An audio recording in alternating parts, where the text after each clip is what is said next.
Ustaz, kok penting kami membahas mengenai kesalahan-kesalahan ketika sholat? Karena ustaz-ustaz kita yang membahas mengenai masalah fikih sholat lah banyak. Ustaz-ustaz kita yang luar biasa lah banyak.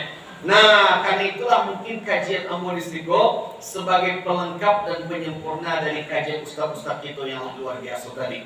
Karena itulah Bapak Ibu, mudah-mudahan lapeh dari kajian kita ini bertambah pemahaman kita, semakin sempurnalah ibadah kita tersebut. Amin, amin ya rabbal alamin. Baik, masuk kepada kesalahan pertama yang biasanya dilakukan orang-orang ketika sholat. Yang pertama Bapak Ibu sekalian itu menahan buang angin. Nah, mungkin kalau bahasa awaknya Bu, kantik gitu. Nah, kini pertanyaannya Ustaz, apa hukum menahan buang angin ketika salat? Hukumnya makruh atau haram, Bu? Makruh. Misalkan mereka ibu barang kek dari rumah, parik masih aman-aman saja, Bu. Tapi ketika tiba di pintu masjid, langsung amakku galau. Aku galau, tiba-tiba si pariknya mules. Kalau tadi makan bakwan cik, lalu butuhnya 10. Nah, dan amakku galau langsung ke kamar harus supaya gini gue. Kalau ambo langsung masuk ke dalam masjid, sempat ambo takbiratul ihram bersama imam. Tapi risikonya ambo menahan buang angin dari rakaat pertama sampai yang terakhir. Atau yang kedua, amak pergi ke WC dulu, amak lapehan salah hajat, kemudian ulang wuduk balik masuk ke masjid, tapi imamlah rakaat yang ketiga. Pertanyaannya, main akan Bapak Ibu sekalian lakukan dulu, langsung ke masjid atau ke WC dulu? Nah, WC dulu. Baru WC dulu Ustaz. Kalau aku ke WC dulu, itulah rakaat yang ketiga, tidak dapat aku takbiratul ihram bersama imam. Biarlah tidak dapat takbiratul ihram bersama imam, yang penting salatnya khusyuk. Kalau percuma ibu datang ke masjid langsung sempat takbiratul ihram bersama imam, tapi mukunya sepanjang salat melikuh. Apalagi ketika sujud pak ibu tangguh takbir, kok talapeh babunyi awak dan malu. Kalau tak babunyi orang sabalik mati, ya masya Allah. Galau tu. Makanya ketika aku di Mesir, Pak, Syekh Ambo mengatakan sebelum melaksanakan sholat, selesai urusan dulu. Ini pertanyaannya Ustaz. Andaikan Ambo pilih KWC dulu Ustaz, Ambo lapehan hajat Ambo sebelahnya dulu Ustaz. Pertanyaannya, wajibkah kita istinja balik? Contoh, awak buang air ketek wajib istinja, buang air gadang wajib istinja. Tapi kalau buang angin wajib istinja tidak? Wajib cebok tidak? Ulama Bapak Ibu sekalian untuk menjawab masalahku membagikan itu menjadi dua. Yang pertama, maaf cakapkan itu yang karet, yang kedua yang pasal. Kalau yang karya gua maksudnya tuh Ustaz, misalkan ambo membawa motor dari Padang ke Taik Baru. Ambo bawa motor dari Padang misalkan, walaupun ambo tadi dari Bukit Tinggi. Misalnya ambo motor dari Padang, kemudian kalau ambo ada jaket tambah, ambo pakai jaket tipis nih. Tiba di Taik, aku masuk angin. Dia minyak kayu putih di dada sama punggung ambo. Kiranya maaf cakap habis itu bola katakan tidak itu. Itu biasanya maaf cakap kalau yang seperti itu biasanya tidak adonan lalu itu angin saja. Kalau modeko berarti tidak wajib istinja. Tapi kalau misalkan amakku habis makan mie padeh 2 piring. Kemudian antrian di WC. Oi, capek lah muat. Kalau hail tunggu sebentar mesti selesai baru ketika mak menunggu di luar, kalau pehius ketek. Ikut maaf cakap Bapak Ibu sekalian, kok ada dan biasanya, aku ada lalu. Dan laluku kalau mengenai pakaian kita, dibantai laksanakan sholatnya sah tidak, Bu? Nah, karena itulah Bapak Ibu sekalian, kalau maaf cakapkan itu seperti itu, maka dianjurkan untuk istinja, bahkan diwajibkan untuk istinja. Nah, Makanya Bapak Ibu sekalian, hukum menahan buang angin itu hukumnya makruh. Kini pertanyaannya Ustaz, rakaat pertama aman, rakaat kedua ketiga aman, aku rakaat kampe Allah. Lah mulai terasa agak pagi itu seketik. Pertanyaannya, buat batalkan salat atau lanjutkan bu? Lanjutkan atau batalkan Pak? Tengok dari tekanan kantin itu dulu Pak. Kalau tidak sampai mengganggu kekhusyukan salat berjamaah gitu, lanjutkan salatnya. Tapi kalaulah tarafnya mengganggu kebuang, mana hilang khusyuk itu maka batalkan. Karena percuma kita salat tapi salatnya tidak khusyuk, itu yang pertama. Nah, masuk kita kepada yang kedua deh Bapak Ibu sekalian. Yang kedua, kesalahan yang sering kita lakukan ketika salat, indah membaca niat ketika takbiratul ihram. Contoh berikut.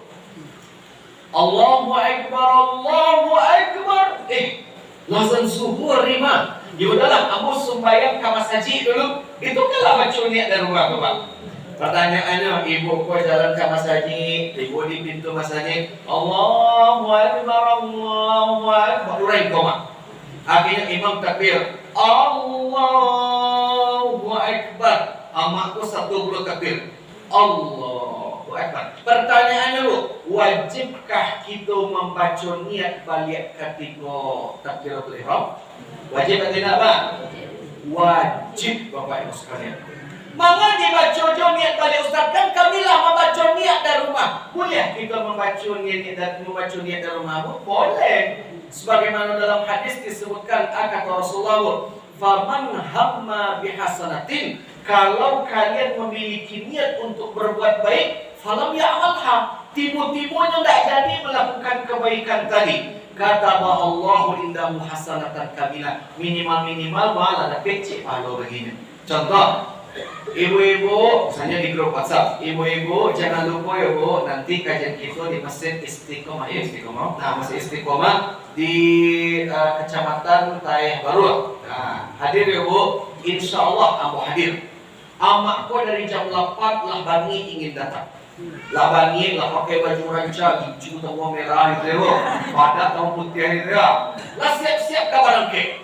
Tapi ternyata ada urusan mendadak yang tak bisa ditinggalkan. Tak jadi amak pergi ke masjid minimal lah dapat satu pahala. Tapi kalau ini faman hamba biha, ini memiliki niat untuk berbuat baik, fa'amilah, berhasil mewujudkan niat baik tersebut, kata Allah indahu asyara hasanat ila sabi niyatin fi ila dhafi kathira. Allah catat 700 pahala baginya.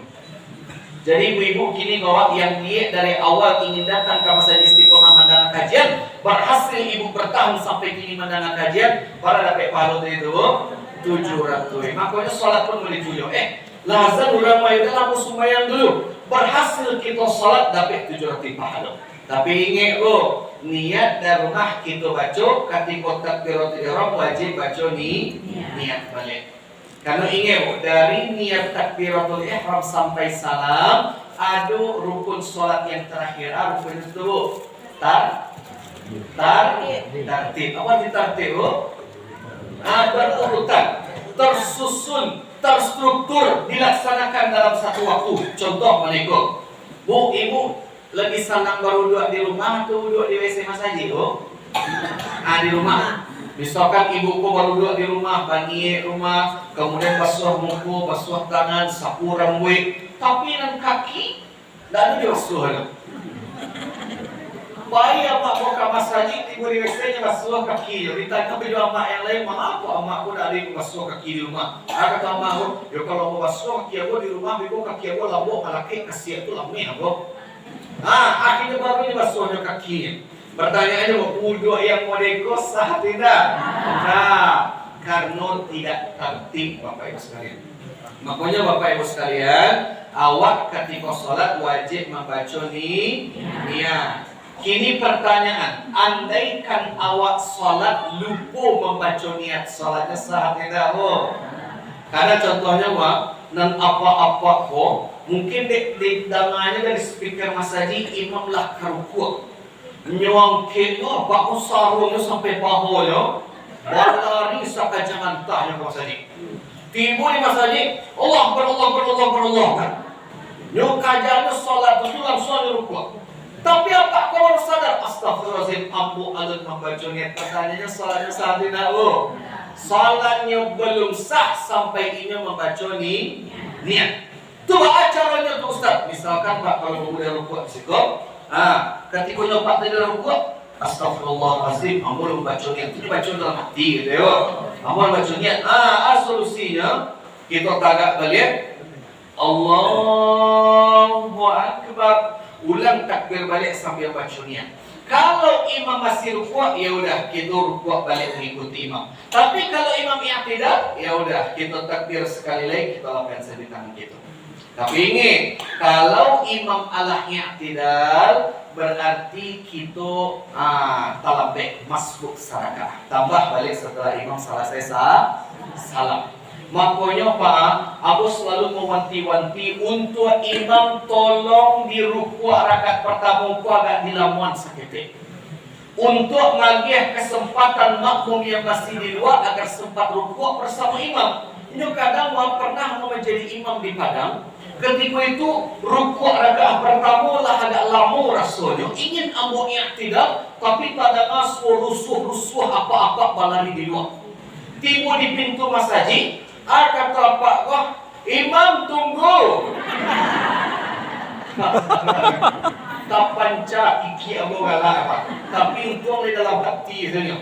Kalau tak labat tas soalnya.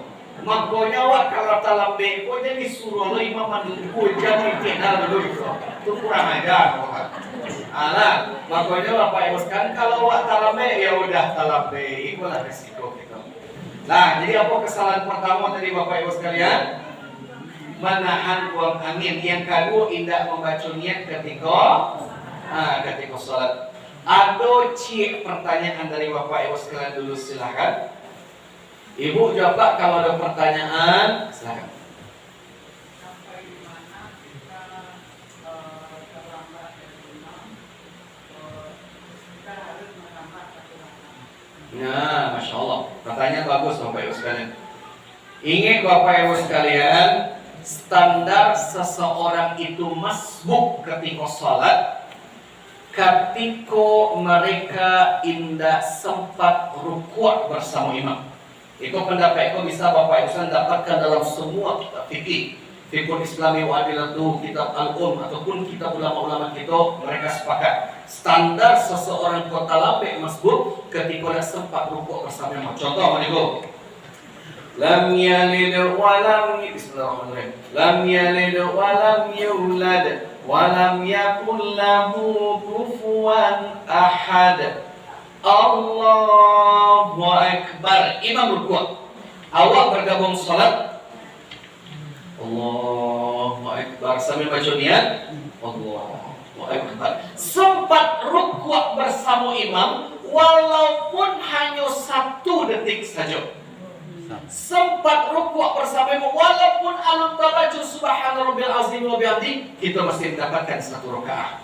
Tapi andaikan imam rukuk kemudian kita gabung salat Allahu Akbar, ketika rukuk kata imam Sami'allahu liman hamidah, tolong jangan memiti-miti mau imam capek benar lah rukuknya dulu drama dia awal aja dia talambe jadi berang-berang hidup imam terus.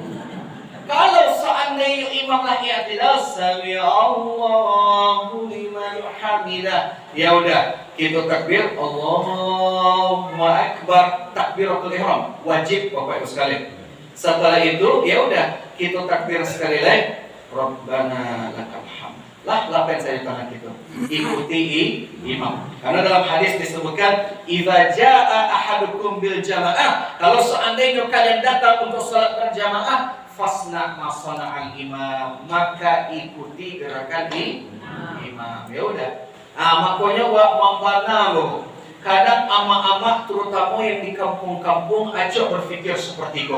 Ustaz, ambo nak mau tahu dah Ustaz. Walaupun ambo sempat rukuk bersama imam, tapi ambo nak membaca Al-Fatihah. Rukun ambo tinggal, maka rakaat ambo tadi tidak sah. Sehingga amak tu ketikanya sempat rukuk bersama imam, tapi kalau mangiru nak baca Al-Fatihah tadi, amak ko mangiru inyo alun dapat satu rakaat. Akhirnya pas sholat maghrib imam salam inyo tagak. Berarti sholat maghribnya dalam syariat dari 3 berubah menjadi 4.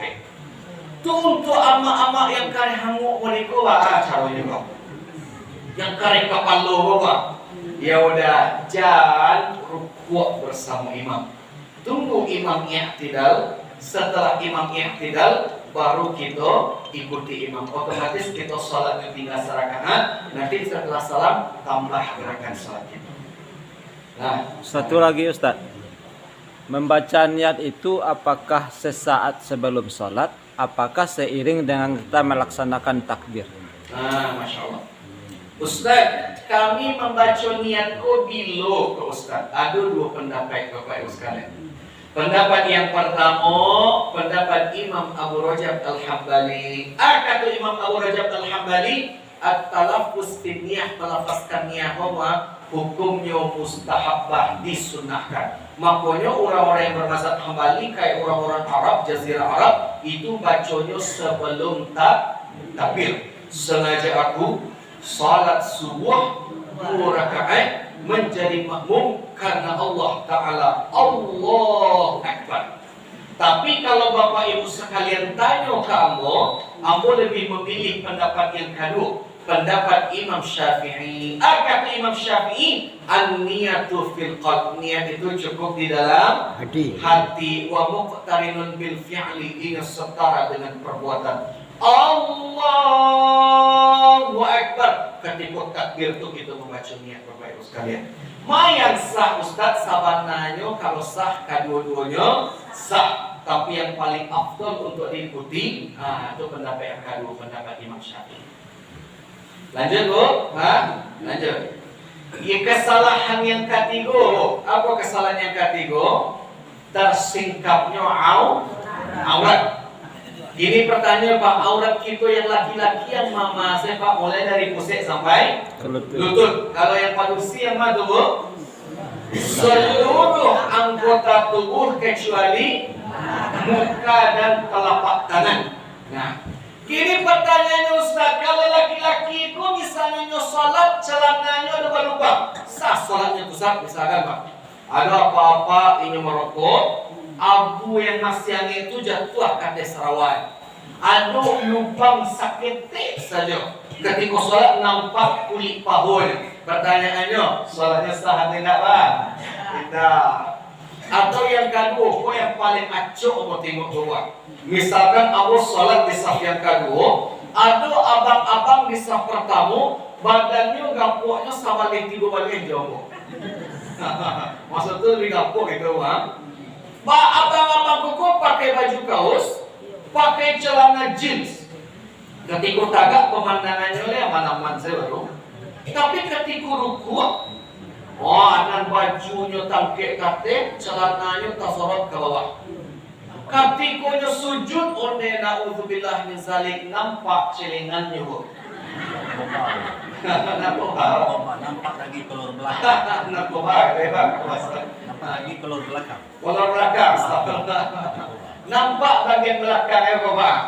Pertanyaannya Bapak Ibu sekalian, ada abang-abang, maaf cakap, nampak narkoba ya?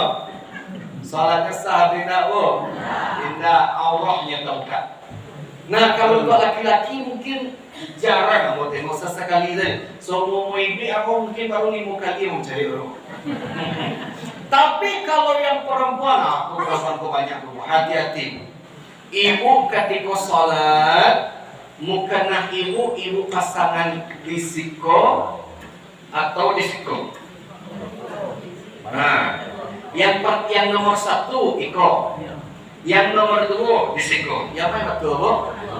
2. Batik sampai batik dagu bawah.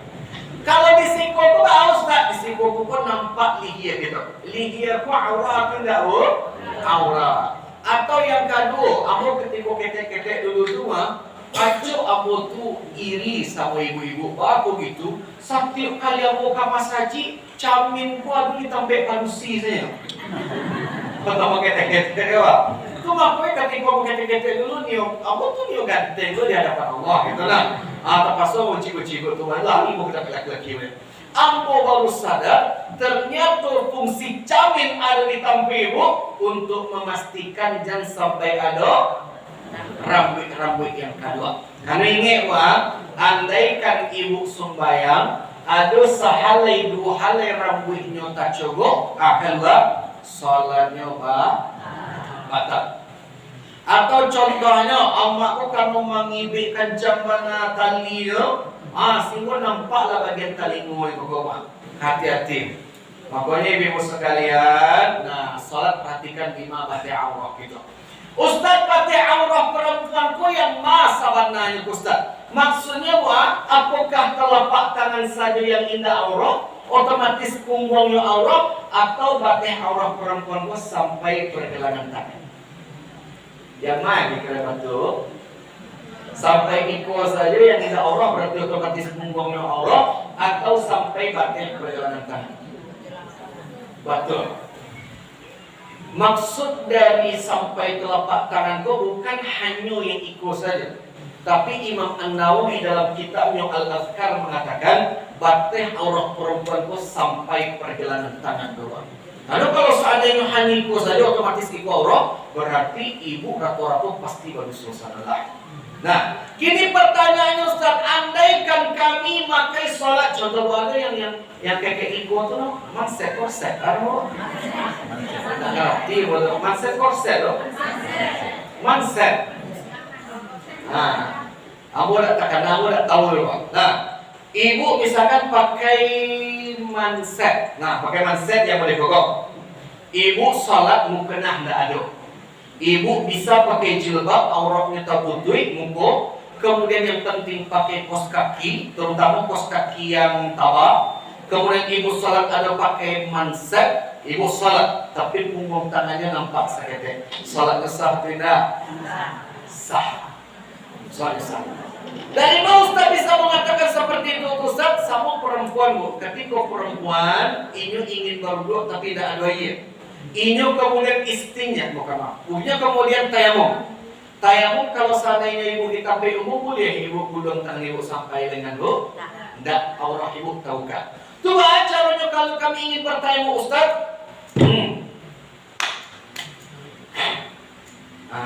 Dikuat dua. Dikuat cukup sampai dengan dua saja. Tapi bagi laki-laki yang bisa melipet lengannya sampai ke siku. Tanganku dibagi menjadi 3. 1, 2, 3. 1 bagian punggung, 2 bagian muka, 3 bagian jempol. Mau ditunjuk tangan kiri. 1, 2, 3. 1, 2, 3. Selesai. Tapi bagi apa ialah tua tangannya tremor, tidak bisa membuka gulungan lengannya, bajunya. Apalagi kalau misalnya susah tuh ya udah cukup sampai di situ saja. Itu pendapat Imam An-Nawawi dalam kitab Al-Azkar. Makanya Bapak Ibu sekalian, batas aurat perempuan sampai pergelangan tangan. Ada pertanyaan sampai situ? Silakan tanya Bapak Ibu sekalian. Kalau ada yang ragu-ragu silakan. Di dalam tema ataupun di luar tema dengan keterbatasan ilmu Allah boleh semampunya insyaallah. Bismillah. Silakan Bu.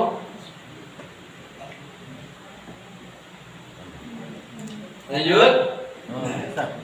Tapi begini laki-laki nih. Keluar dia di untuk banyak. Keluar rambut salin wali saja. Misalnya kalau salin wali di pecinya Pak. Dia laki-laki ya Pak? Atau tetap dia mengatur. Baik, masuk itu kesalahan sholat berikutnya sekaligus menjadi pertanyaan beliau. Kesalahan sholat yang paling fatal di antara yang lainnya Bapak Ibu sekalian, tertutupnya dahi ketika sujud. Pertanyaannya Bu, ketika awak sujud barang anggota tubuh kita yang wajib sujud sama kita Bu? Sampai 5, 6, 7, 8, 9, 10. Barang Bu, ketika awak sujud barang anggota tubuh awak yang wajib ikut sujud sama kita? 7. Idza sajadal abdu, kalau hamba itu sujud, sajada ma'ahu sab'atu arabin, ada 7 anggota tubuhnya yang wajib ikut sujud bersama kita. Yang mana yang 7 itu? Yang pertama wajahu, itu wajah, kanian ujung hidung. Yang kedua kafahu, 2 telapak tangan. Habis itu rukbatahu, 2 lutut. Yang ketiga kudamahu, 2 ujung jari kaki. Untuk yang kanian gomoa, iko wajib tacacah. Kalau laki-laki pak biasanya 2 set. Kalau tak tertutup hijau rambut, tak tertutup hijau kecil. Boleh laki-laki rambut panjang bu? Boleh. Rasulullah rambut beliau tahu sababu. Tapi Rasulullah pakai peci, ditutupi hijau sorban, jadi imam kotoriat ganteng Rasulullah. Makanya kalau pakai laki rambut panjang pakai peci, mantap. Tapi kalau awak pakai peci, tolonglah untuk apa-apa sadar diri awak. Bago gitu, lajale kapalo ukuran 8 jangan pakai peci ukuran sabale Pak. Karena peci itu mereka itu Pak. Andai kan ada laki-laki pecinya mereka tak tutup dahinya, salatnya sah tidak Pak? Indah, tidak sah. Atau ibu-ibu misalkan, ibu-ibu baik sholat ke masjid, misalnya ibu lagi melakukan perjalanan safar, sholat di masjid di tepi jalan. Pas berhenti sholat, itu kadang orang masjid itu kan ditulis dilarang tidur. Kadang-kadang orang lalu makan wancesnya. Bangun, apalagi sebelum lalu makan jalan fakta ya sekilo dulu. Itu kadang pas sujud di panggil bangun nih. Akhirnya mak ketika sujud, mana itu? Nyokambangannya sajadah sujud ini dia tek sajadah tu tak cacah dahi sama sajadah. Pertanyaan Bu, salatnya sah indah. Baik kok tak sah Ustaz, kan bisa jadi kami jadikan sajadah kami mungkin kami pun sebagai sajadah Ustaz. Awak indah kuliah salat di atas media yang bergerak sesuai dengan gerakan kita. Ketika ibu salat, ketika ibu tagak, nanti sajadah ibu kena ibu tangkek balik dah. Ya. Tapi Rasulullah pernah dalam hadis sujud di atas sorban beliau, memang betul. Tapi Rasulullah menanggal sorban dari bahu, diletakkan di atas sajadah, sujud Rasulullah di atas sorban. Boleh. Tapi kalau sorban itu dipakai, kemudian dulu timu sorban itu di sajadah daripada dahi kita, sujud kita di atas sorban kita, sujudnya tidak sah Bapak Ibu sekalian. Makanya ingat Bu, dahi wajib tacacah. Kini dahi itu yang mayan dahi itu Ustaz. Yang mayan dahi itu Bu. Dahi itu Bapak Ibu sekalian, bateh bawahnya itu Bu, sampai bateh tumbuh tumbuh alis yang wajar. Bako ambo katakan alis yang wajar karena mama zaman kini itu banyak alisnya tidak wajar juga. Nyucuk kuahnya nyuk tinggi sampai siku Bapak. Hati-hati itu tidak wajar gitu. Atau pateh kalau yang bagian hatihnya sampai pateh tumbuh rambut yang wajar sampai di siku Pak. Kok wajar karena apa-apa banyak telah tidak wajar sampai siku patehnya Bapak. Mungkin lah kurang dari kepala. Berarti itu ikut ada dahi namanya. Kau lah rambut kepala namanya. Berarti dari siku sampai di siku. Indah pun bisa terbuka sempurna seperti kau, tak masalah. Biarlah kita tertutup setengah. Yang penting ada dahi yang tak cacat. Paham Bapak Ibu sekalian sampai di situ? Paham. Baik, lanjut sekretariat Bu. Lanjut. Lamaran kita dulu sampai ya. Sampai. Iya sampai Bu. Yang pertama apa tadi? Menahan kentut. Menahan buang angin. Yang kedua, tidak bacakan ketiga takbiratul ihram. Yang ketiga, tersingkapnya orang. Yang keempat, tidak tercacahnya kan yang ketiga sujud. Yang kelima, mendahului imam. Ini Pak pertanyaannya. Ma yang dahulu bergari Pak? Imam dulu atau makmum dulu? Imam dulu. Kadang masalahnya banyak nak makmum kok tagih pernah mendahului imam. Ini status makmum ya Pak, tapi moto hidupnya Yamaha selalu terdepan. Sehingga walaupun statusnya makmum ini harus dulu. Imam baru separuh jalan adalah sempurna rukuk. Hati-hati. Orang yang seperti itu, yang senang mendahului imam, maka inyo salat berjamaahnya dianggap tidak sah. Inyo salat hanya dapat pahala salat surah. Makanya Bapak Ibu sekalian, Imam Syafi'i magih tips di situ. Kata Imam Syafi'i, awak kalau salat Pak,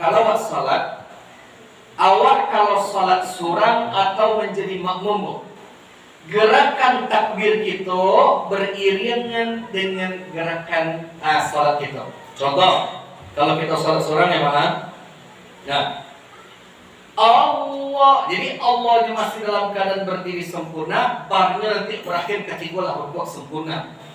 Allahu Akbar. Jadi barnya berakhir ketika rukuk sempurna.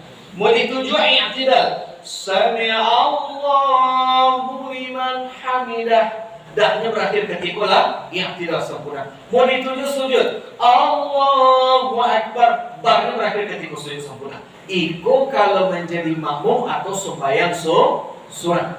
Tapi kalau khusus menjadi imam agak spesial di situ. Spesialnya bergerak dulu, nanti ketika hampir sempurna, ingat Pak, hampir sempurna, bukan ketika sempurna, hampir sempurna baru baca takbir. Jadi mau ikut Pak. Allahu Akbar. Sami Allahu liman hamidah. Allahu Akbar. Nampak tak bedanya kita tu? Nampak? Bedanya jangan sampai bergerak imam dulu baru kemudian membaca takbir. Tujuannya tu untuk mengantisipasi makmum jangan sampai mendahului imam. Kecuali kok imamnya mungkin adalah tua, kok pinggang kok lah sakit-sakit. Sibuk ketika rukuk lama proses rukuknya. Udah, itu bukan kesalahan yang ada di makmum. Ada pertanyaan? Silakan. Al-imam liyutamma bih. Kan begitu? Apa? Al-imam liyutamma bih. Mana liyutamma bih? Kau nan dijamin dek imam kesempurnaan. Itu pertanyaan. Mana dijamin dek imam kesalahan? Apakah kiraatnya ataupun sampai ke gerak? Baik. Coba kita tengok hadis kok secara sempurna dulu Bapak Ibu sekalian. Kata Rasulullah, "Innama ju'ilal imam liyutamma bih." Iya. Sesungguhnya kami jadikan imam wajib kalian ikuti. Fala takhtalifu alaih, maka janganlah kalian menyalahinya. Atau contohnya baik itu mendahuluinya ataupun menyamainya tak boleh. Atau contohnya imam rukuk awak kemudian sujud tak boleh. Lanjutkan hadisnya, innama ju'ilal imam, kami jadikan imam liyutamma bih, fala takhtalifu alaihi. Idza kabbara, kalau imam bertakbir, selesai imam bertakbir, fakabbaru, maka kalian baru bertakbir. Jadi apa maksud dari hadis pokok Bapak Ibu sekalian? Jamaah itu diharamkan mendahului gerakan imam. Ustaz, gerakan imam itu maksudnya apa Ustaz? Contohnya kalau ambo salat di belakang imam, ambo bisa maga-agaan gerakan ambo dan sampai mendahului imam.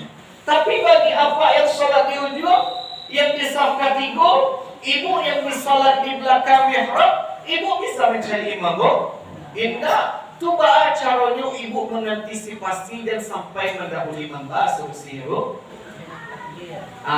tunggu imam selesai bertakbir baru kita bertakbir. Jadi kalau boleh mau praktikkan, contohnya imam bismillahirrahmanirrahim, lam yalid wa lam yulad wa lam yakul lahu kufuwan ahad.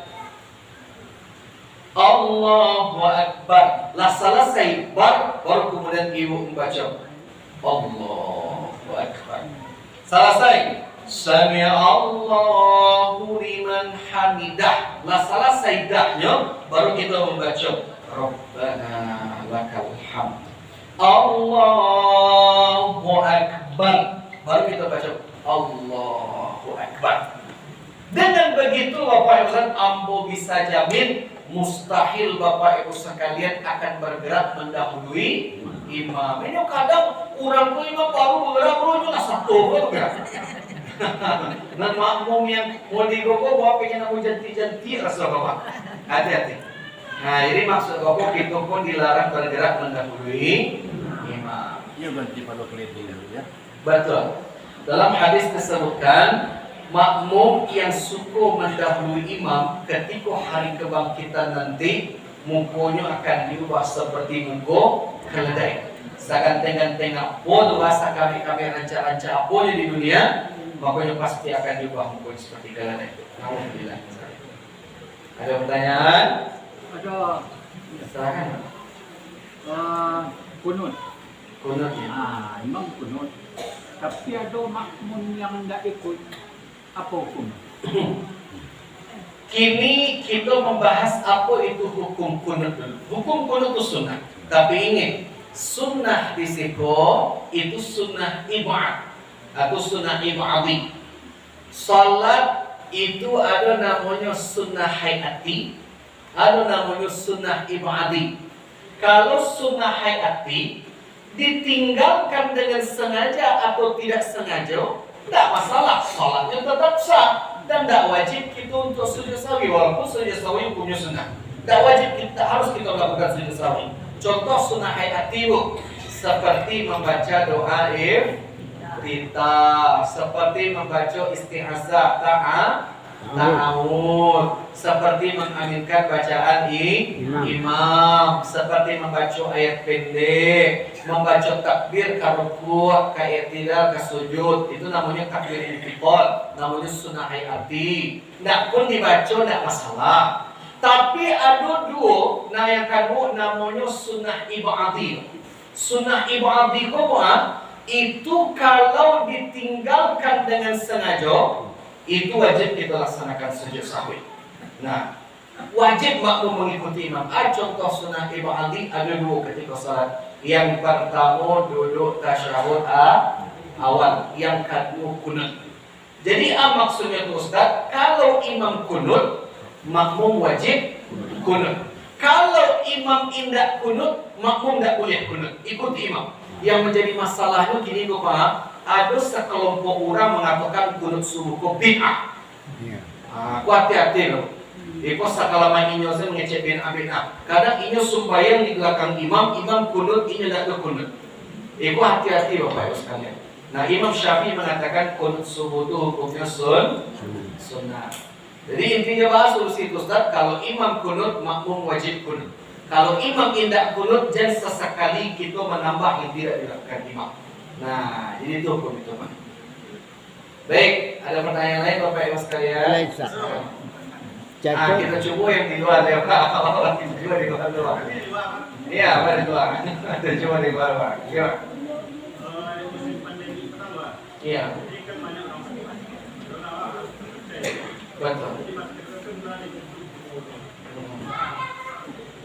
Ustaz kan di situ disebutkan Ustaz. Kalau yang pertama ku wajhahu wajah. Kamu tengok santai ya Pak. Waktu zuhur kita sampai di berapa? 3 menit lagi.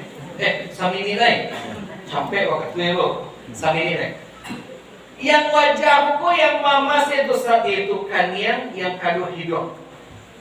Seseorang belum dianggap sah melakukan salat sujudnya Pak kata Imam Syafi'i sampai kaniannya tak cacah ke sajadah. Kalau hidung bagus, hidung beda hukumnya dengan kanian. Hidung Pak kalau menurut mazhab kita mazhab Syafi'i hukumnya sunnah muakkadah banget, dianjurkan banget. Andaikan ada orang sujud tidak tercacah hidungnya, sementara ia mampu mencacah hidungnya, maka sholatnya tetap sah tapi dibenci, makruh. Makanya yang pakai masker, letakkan saja masker di bawah hidung. Yang pakai cadar, yaudah kalau tidak nampaknya laki-laki buka saja cadar. Nah, tapi tetap hukum cadar itu hukum sunnah, dianjurkan pada hidung itu tercacah. Untuk ibu-ibu juga apa-apa yang hidungnya mancung, senang sujudnya. Yang PC-PC mau diambil, maka kanan mana kapal lo juga. Baik Bapak Ibu sekalian dimuliakan oleh Allah, karena azan kita telah masuk. Mudah-mudahan dengan kajian yang sederhana itu dapat menambah keilmuan kita, dapat menyempurnakan ibadah sholat itu. Amin, amin ya Rabbal alamin. Pertanyaan yang lalu terjawab mohon maaf. Bila itu Assalamualaikum warahmatullahi wabarakatuh.